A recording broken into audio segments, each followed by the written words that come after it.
Hello everyone, and welcome to this panel discussion on accounting for metrics beyond climate. I'm Emmy Hawker and I'm a reporter for ESG Investor. So the climate crisis is one of the defining issues of the age, but we cannot forget about other critical issues beyond climate that aren't yet fully accounted for in traditional reporting, even though they are business critical. Whether measuring the quality of human rights across a corporate supply chain or tracking the rate of deforestation caused by a food and beverage conglomerate, social and biodiversity-related metrics encompass a whole host of global issues that regulators, investors, and customers increasingly want to know about. After all, without the relevant information, how can we possibly manage risk and identify opportunities for change? Capturing that data isn't without its challenges, however, and the discussion now will hopefully shed some light on some of the main issues and what's being done to address them. So today I'm joined by four highly knowledgeable panelists: Kimberly Randle, CEO of FairSupply; Ricco, Zhang, Senior Director of the International Capital Markets Association; Mark Uhrynuk, Partner at Mayer Brown; and Linda Romanovska, Sustainable Finance Expert at PwC. Thank you all for joining me today. And we'll be touching on some of the current issues with data quality, as well as how evolving regulations could instigate positive change. Of course, if there is time at the end, we'll be happy to take your questions, so please do ask those as we go. If we start with social-related data, Kimberly, a key focus of FairSupply is addressing modern slavery across corporate supply chains. But as well as this, what are some of the key social-related issues across supply chains that need to be disclosed and addressed? And how are the limitations in the data here really hindering progress?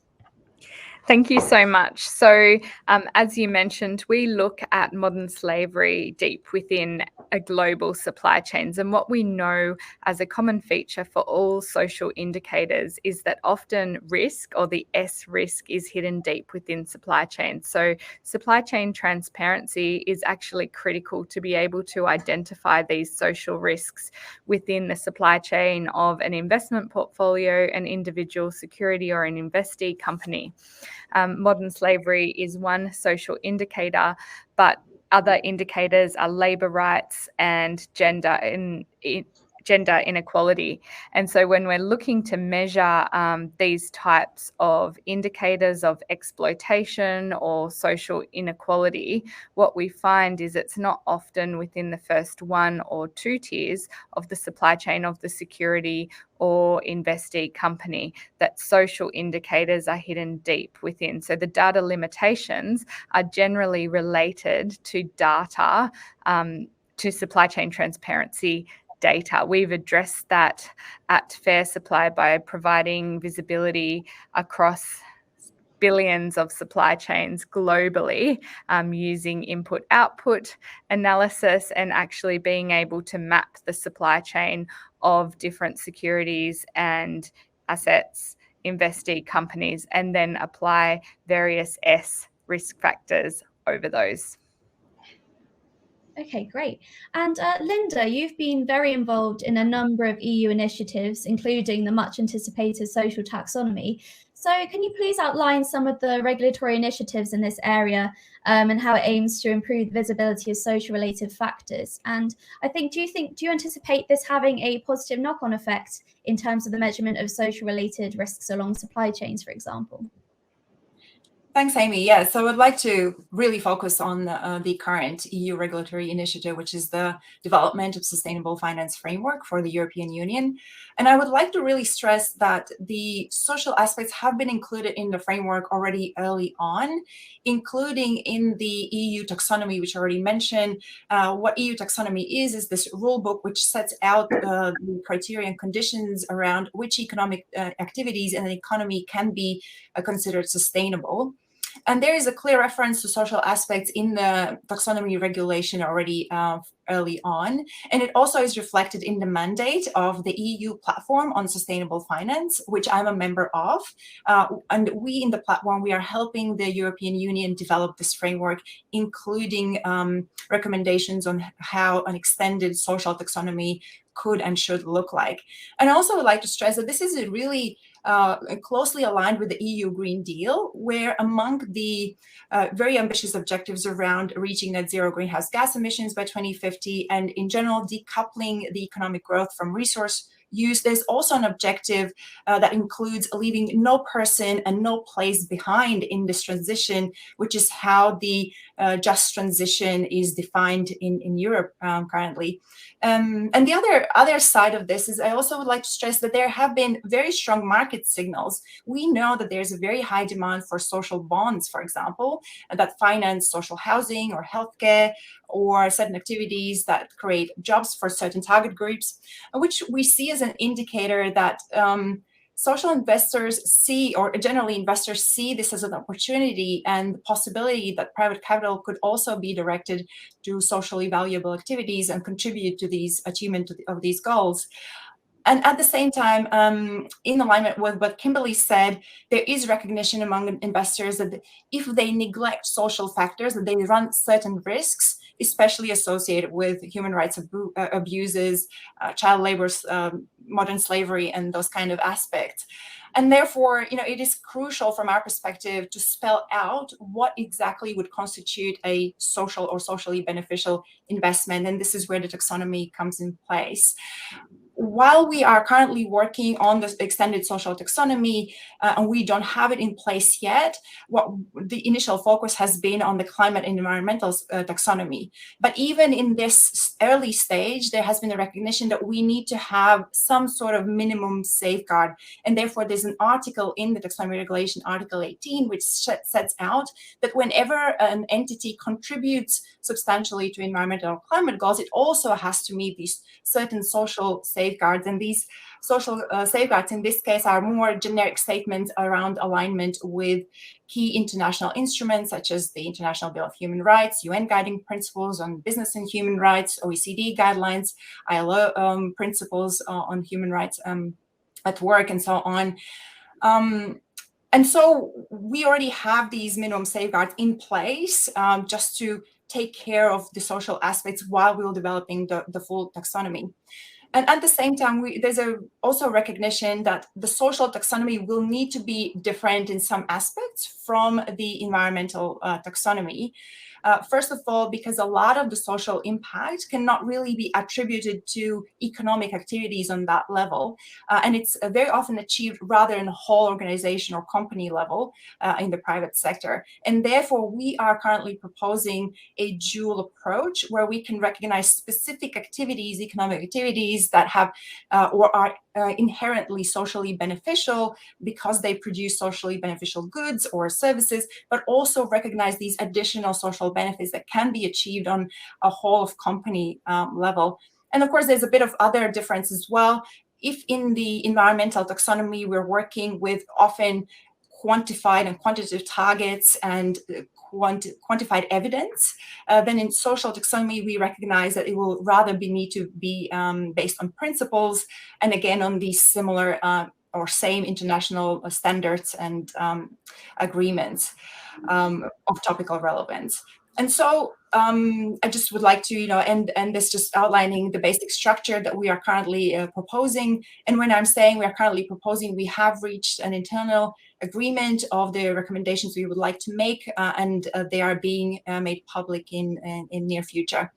And so the suggested structure right now consists of 3 objectives that would talk around decent work, including value chain workers, responding to your question around value chains here, also on adequate living standards and well-being for end users. And the third one, inclusive and sustainable communities and societies. And so with these 3 main objectives, we would be addressing the 3 stakeholder groups of workers, employees, 1, consumers, 2, and communities. And then there are several sub-objectives that would address various aspects that are integral to these key objectives around health and safety, housing, wages, non-discrimination, equality, human consumer health, and also community livelihoods, for example. So just a brief sketch on what we are currently thinking and what we are proposing. And of course, I would like to stress that this is also closely interrelated with all the other aspects of the sustainable finance framework, the disclosure regimes for financial market participants, for corporates. And so through this, we are seeing that the social aspects will percolate through the whole framework here. And I'll stop here. Okay, great, thank you. And then Mark, turning to you. So What kind of regulatory developments are we seeing in Asia around social-related disclosures and data quality? And do you think these efforts are currently enough to address some of the social-related issues that both Linda and Kimberly have highlighted so far? Thanks, Emmy. Just first of all, clearly there are significant social-related risks across Asia. And as such, these should be in the consciousness of governments and regulators. But despite these risks, there's less attention to social risk within Asia at the moment from regulators as compared to other jurisdictions, particularly Europe, as we just heard from Linda. And there's some reasons for this. The region's political, cultural, and economic diversity creates significant differences in approaches by governments, regulators, and businesses within the region. Of course, social factors themselves within ESG are generally less understood and inherently more qualitative, which makes regulation and data, which we'll talk about later, more challenging. Now, that being said, there's some positive developments across Asia. In Hong Kong and Singapore, we have developing disclosure regimes for listed companies that cover social risks, such as employment and labor practices, operational risks like supply chain management, and anti-corruption. But in both Hong Kong and Singapore, these regimes remain kind of comply or explain. They're not mandatory regimes. We've also seen certain regulators across Asia start to develop mandatory capacity training on ESG factors generally, which is a very positive sign and a necessary development.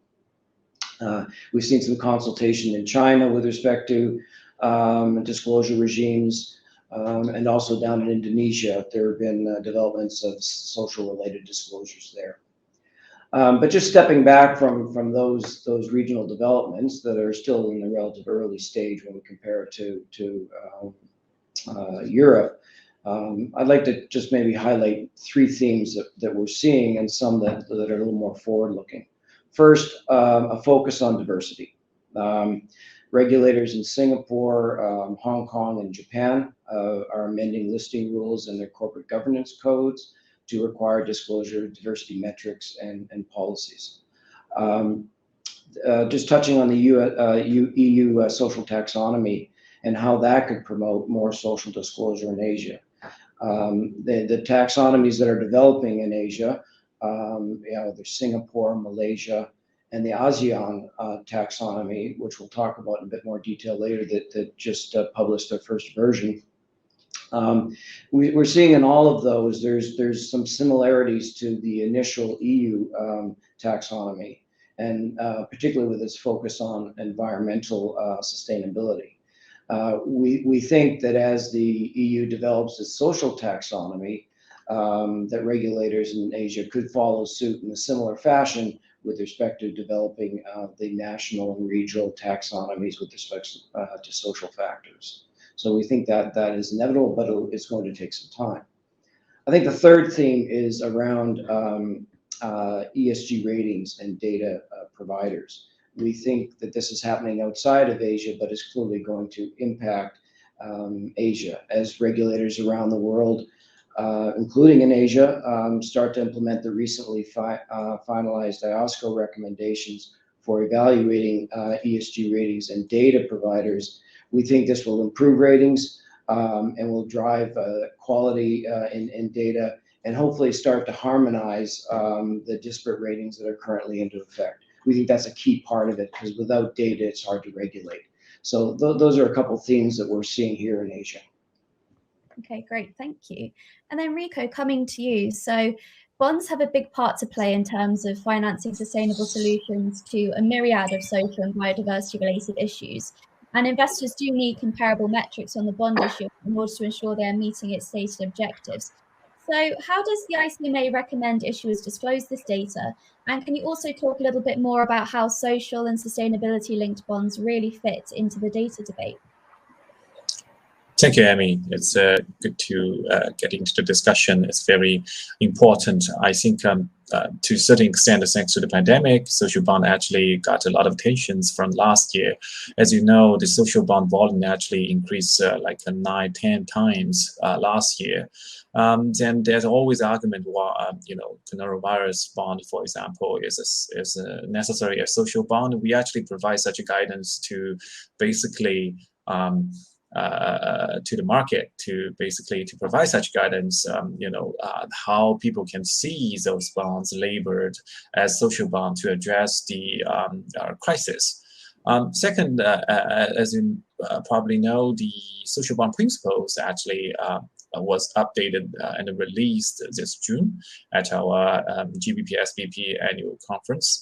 One big update is to enhance the disclosure at the issuer level, because this actually is a strong mandate from the buy side to expect the issuers to disclose more information and data at the issuer level for their commitment about this ESG overall. So no matter it's a green bond, social bond, sustainability bonds, at the issuer level, you need to do more rather than just disclose how you use the proceeds.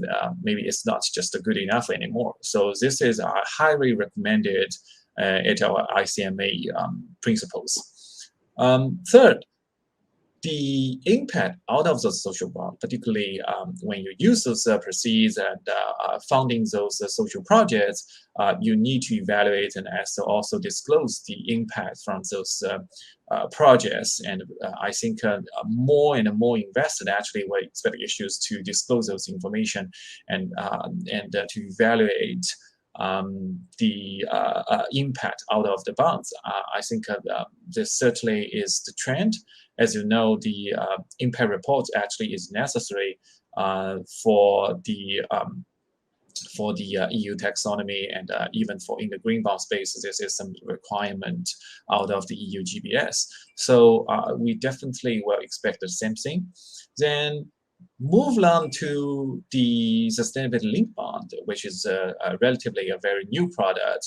The first sustainability linked bond principles was released last year, and we continue to see the growth in the space as well. So overall, I can give you a big picture. First is so far the number for 2021 actually already reached 180% of the 2020 the whole year volume. Second, the green bond, don't get me wrong, the green bond is still the mainstream in the bond space, accounts for 50%. Then social is around the 22s, and sustainable linked bonds surprisingly is getting along, and now basically accounts for 10%. This is very good, particularly given the SLB actually is a very new product. Basically gets kind of like an education effort for the issuers to familiar with the product.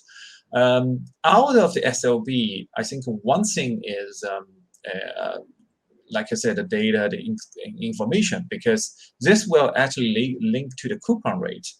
So when you set up the framework to disclose your sustainable performance target, your KPIs, how you evaluate, and what kind of increase we are talking about. Because within the principle, we only say you need to be ambitious.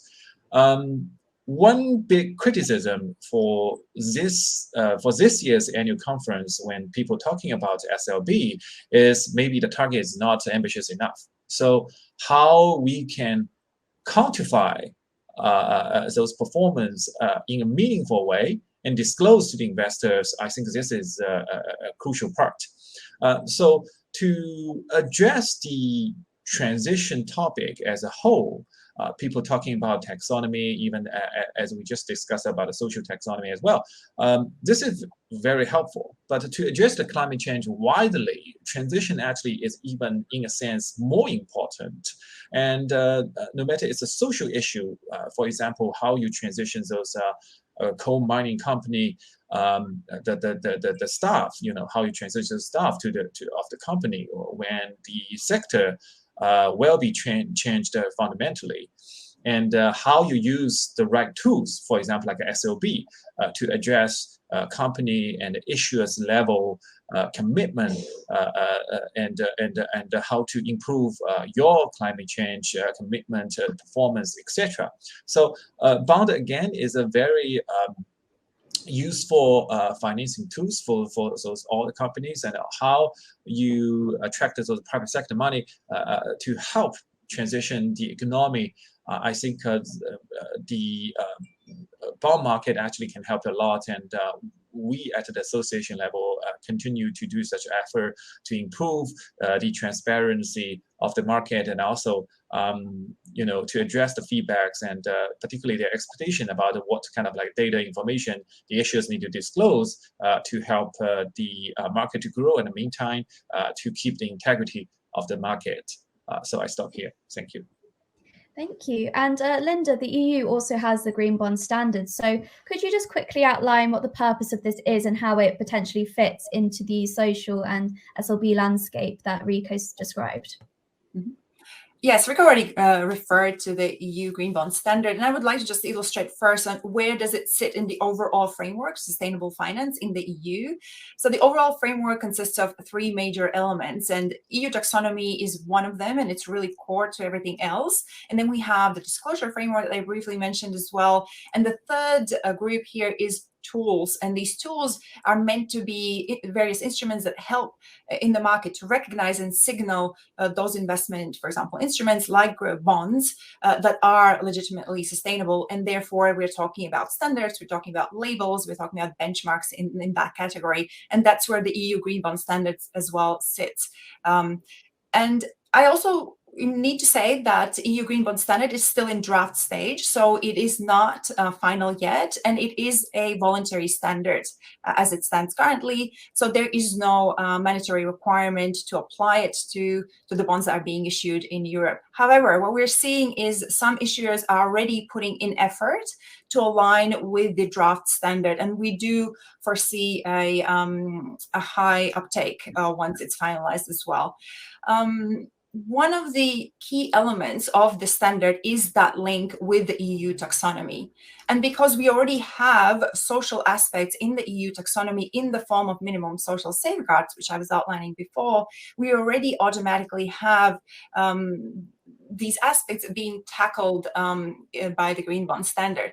And also, of course, as we're building out and expanding into a proper social taxonomy in the future, that flexible link, the dynamic link will serve and automatically feed into the Green Bond Standard as well. So therefore, we can certainly foresee that there will be a closer connection with the social aspects in the future as well. I would also like to stress that the European Commission themselves have started to issue social bonds in October 2020 because the Green Bond Standard and the Social Taxonomy had not been developed at that stage. I'm sure that Ricco is aware that this issuance aligns with the social bond principles by ICMA, and therefore I also would like to say that we don't really need to wait until we have finalized the standard, we have finalized the taxonomy. There are ways to move forward. ICMA is one way, there are other ways. And the Commission has also developed their social bond framework to base that issuance on. So there are certainly other initiatives to learn from, even in the absence of finalized frameworks currently. Thank you. And of course, social-related issues aren't the only ones we're kind of covering today, and they aren't the only prevalent problem along supply chains. So, Kimberly, given the sheer scope of biodiversity-related risks, what would you say are the key nature-related issues that are most prevalent along supply chains, and how effectively do you think they're currently being accounted for? Yeah, thank you so much. So there's not a whole lot of visibility currently of biodiversity issues or data available biodiversity impact deep within supply chains.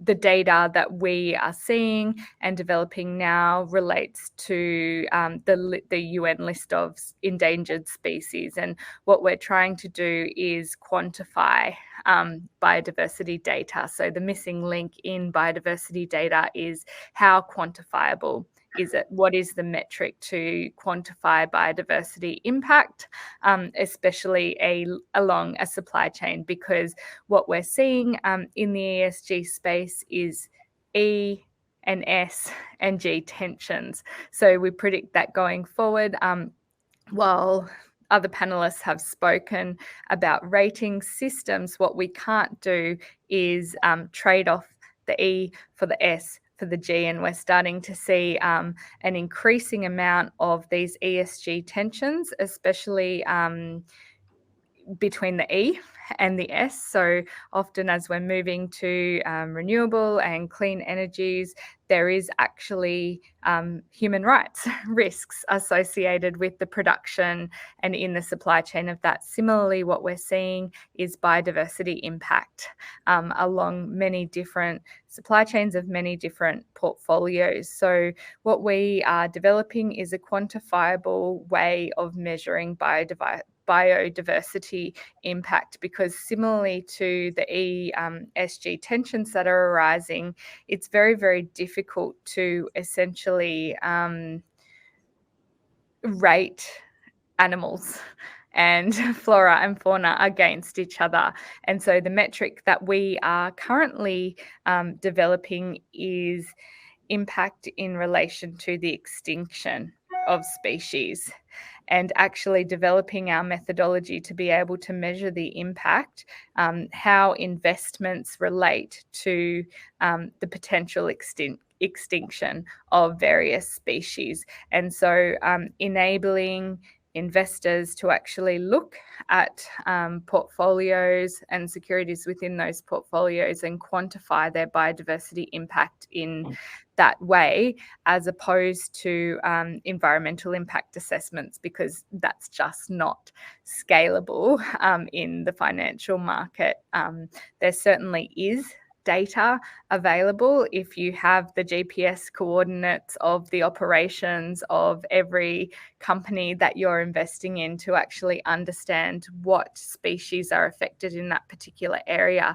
But that's not scalable ESG data. So what we're trying to do is develop a methodology that actually looks at the extinction impact and enables investors to be able to measure their biodiversity risk on impact to extinction of species. And so I'm actually really excited to see this space develop, especially as organisations see the high correlation, and the correlation is actually starting to be measured in terms of climate risk and biodiversity impact. And being able to measure that correlation is going to become increasingly important in the ESG data space as organisations increasingly begin to measure Scope 3 emissions along their supply chain and actually consider the biodiversity impact and risks to biodiversity as they're undertaking those types of measurements along their entire value and supply chain. Okay, thank you. And obviously another voluntary framework that's going to be trying to improve the quality of nature-related disclosures is the Task Force on Nature-Related Financial Disclosures, following on from TCFD. So Mark, do you have any thoughts on how big of an impact TNFD could have on future biodiversity-related regulations in Asia? For example, do you anticipate it being adopted into legislation in the same ways as we've seen TCFD? Well, it's early days for TNFD, but it's important. It will provide a framework to fill the data and information gaps that exist within the whole nature factor here. It'll be a driver for increased accountability in the space, and also will assist over time the development of models and plans that address the issues. But the risk to nature is important, particularly in Asia and Southeast Asia and the Asia region as well. So it's something that needs to be addressed and needs to rise up the agenda, which I think it will do. But I think it's just to set the stage a bit. It's important to note that TNFD is not just about biodiversity. It covers a broader category of nature and related risks and opportunities. So, and that includes, importantly, the impact on dependencies on water, soil, air, and also mineral depletion. So it's a very broad in its coverage. Biodiversity is an important piece of that, but in a way, and this gets back to Kimberly's point, biodiversity is probably the most difficult one to fit into a disclosure framework that relies on data. So a couple things that flow from this. With respect to biodiversity type issues, we see, the Hong Kong Exchange requires disclosure of impacts on the environment and natural resources. Again, this is on, as I mentioned earlier, a comply or explain basis, and only really covers qualitative impacts, not quantitative. But when you get into disclosures around consumption of resources, it's a little, I think, a little more easier to address qualitative issues, and those might more easily align with the principles behind TNFD. But as I said, this is all on a comply or explain basis at the moment. Again, Singapore also requires sustainability reporting, but doesn't really mandate how it's done. And there's a current consultation paper out there that's outlining some metrics here. But again, there's really nothing mandatory in this area. Although I think the Singapore Exchange is proposing to phase in some mandatory TCFD disclosures later next year into 2024. So going back to TNFD, it's not due until 2023, and really, to be frank about it, there's very little in the way of regulatory commitments existing at this time. Although, as I mentioned, both Hong Kong and Singapore are addressing disclosure issues around the environment and nature more generally. I think that metrics are important here, and I think the focus that might flow from TNFD initially will be on those aspects of nature, and Kimberly was touching on this, that can be measured. We heard about the extinction of animals, but I think if you look at the broadness of the coverage of TNFD, it'll look at things that are more easily measurable, like resource depreciation and things of that nature that are more easily quantified and can be managed and then reported. So I think that what we'll likely see in this area from regulators, to the extent we get into something that is a little more detailed and can be quantified, will be in those areas where, as opposed to biodiversity, which is more difficult. And so this difficulty in quantifying and the issues around biodiversity means it's necessarily going to be more difficult to develop regulations and effective regulations around it. So that's why I said it's early days, particularly as it relates to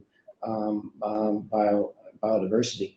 And I think that the take up by regulators in Asia, and I think globally, will really be linking back to dealing with this tricky issue of quantifying biodiversity risks and opportunities. So I think that is going to that's where the challenge is going to be, and it'll really be reliant on that data. We see the developments that are happening in the area of climate. A lot of that is because there's science-based data, and you can access that and report it in a way that people are more comfortable with today. The social issues we just spoke about have their own set of challenges, but biodiversity is perhaps even more challenging at the moment. It's good that it's out there, and it's good that nature is being covered in various ways at the moment. And I think, it's a sense that biodiversity is the next big thing in the ESG space. But until we can come up with a way to identify and quantify the issues and develop the data so that regulators can use it, companies can use it to develop their plans, and investors can use it for making investment decisions, it's going to be an area that's one to watch. And there may be some controversy around regulatory developments in this area for that region. Thank you. And obviously a key way to improve data quality is to streamline and standardize the information needed. So a great way to do that is through a taxonomy, which outlines what activities a jurisdiction considers to be sustainable and therefore crucially, which are not. So obviously, as well as the social taxonomy, the EU has its environmental taxonomy and the common ground taxonomy, the latter of which outlines similarities between China's taxonomy and the EU's. But there are a number of other taxonomies cropping up across Asia, which we've kind of mentioned throughout this discussion. So Ricco, do you have any thoughts on how all of these taxonomies can align in order to ensure that data on social and nature-related factors is as streamlined as possible on a global scale? Yeah, thank you. I think first, a consistent approach is very necessary. I think,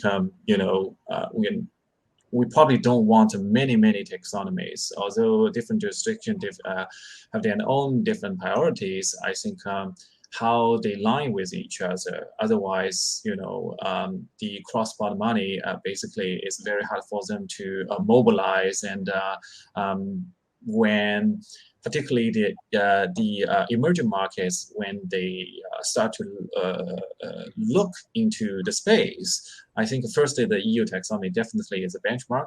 Second, I think such as in the environment space, the common ground taxonomy between EU and China actually is a very good effort, which provide a base for a lot of emerging market to start with. But the first question they probably need to ask themselves is it necessary for them to develop a new taxonomy, or rather maybe to get a reference to the benchmark taxonomies?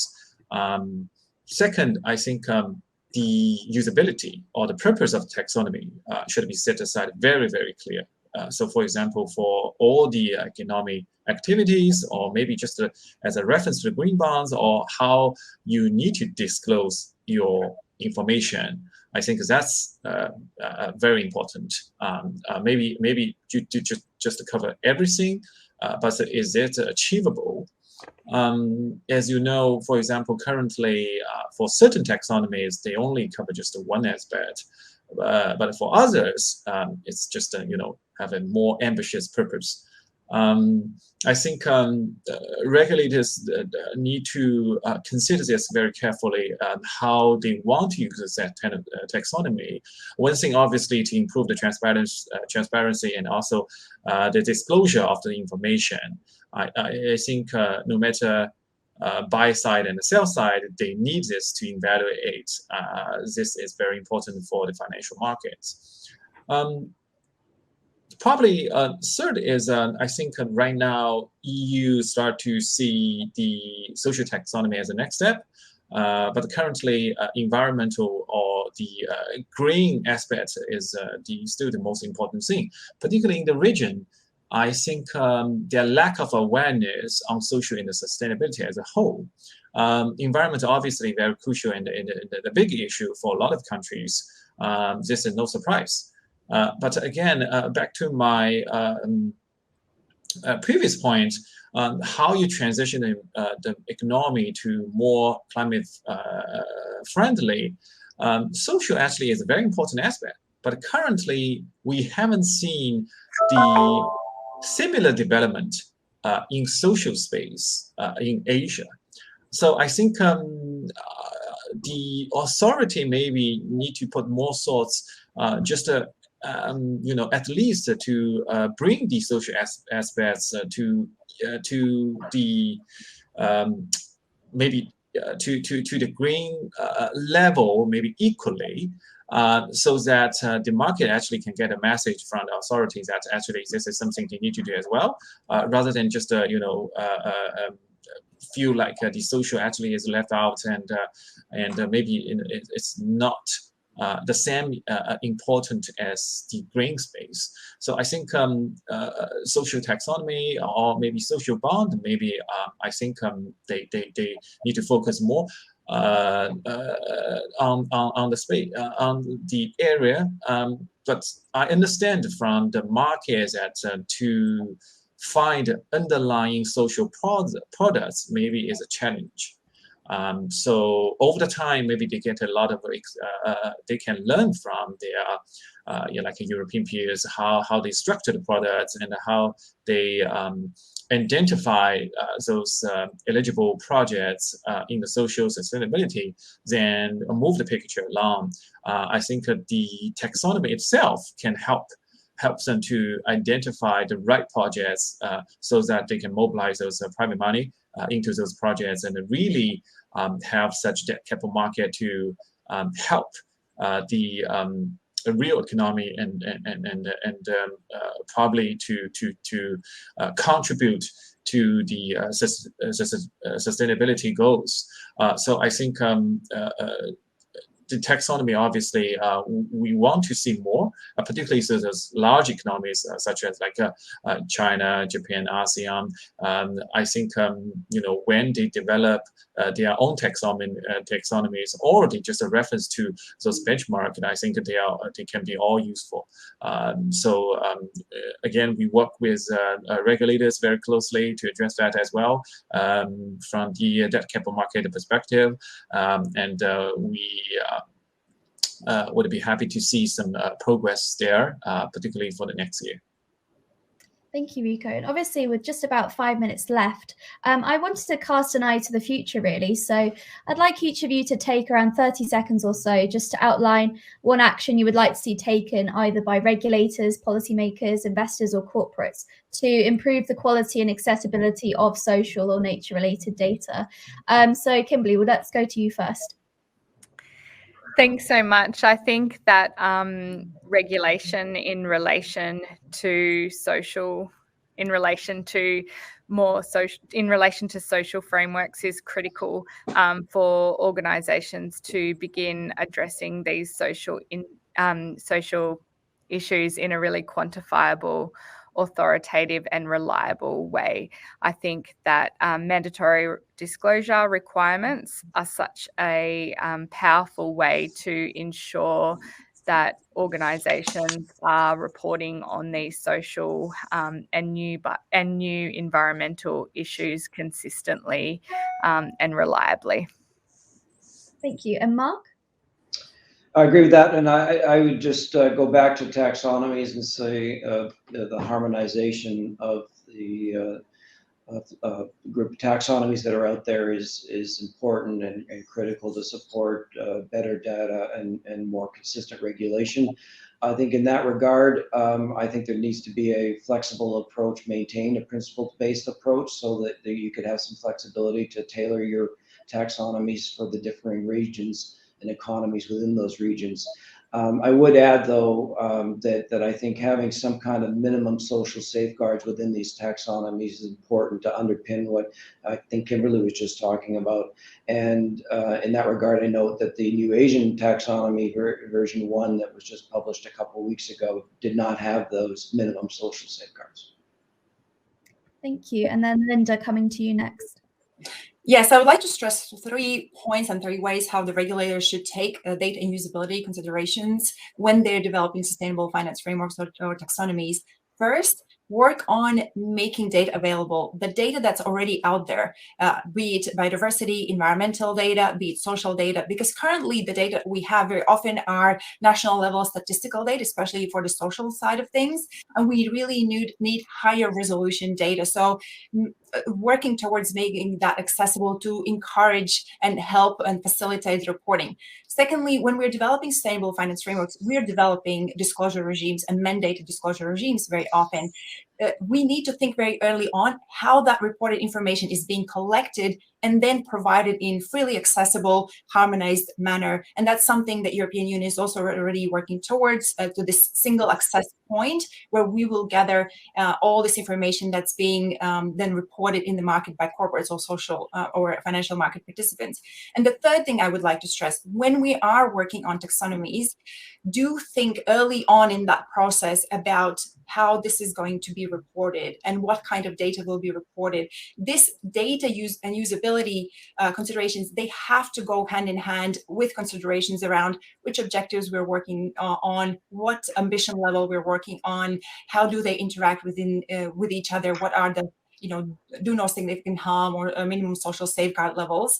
But the data and usability aspect has to be there, and consider different types of entities that will have to report, be it corporates, financial market participants, but even down to SMEs, and thinking of how to facilitate that through the way that you structure the framework.